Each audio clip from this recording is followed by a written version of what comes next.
Aliyah Mas Said disentil gegara baju ketat Tarik Halilintar, dianggap tak perhatian.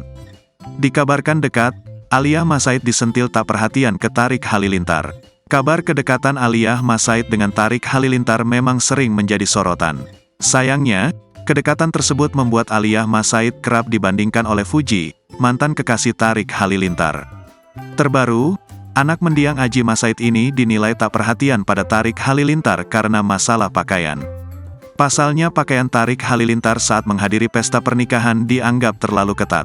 Adik ipar Aurel Hermansyah ini diketahui mengenakan batik kecoklatan dengan celana berwarna gelap. Hal ini pun menuai cibiran dari netizen pada Tarik dan Aliyah.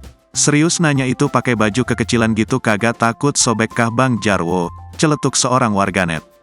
Demen banget pakai baju sempit-sempit gitu dah, komentar warganet lain. Baju udah sempit maksain, lupa gak ada yang mengingatkan soal gaya seperti mantannya dulu, sahut yang lain.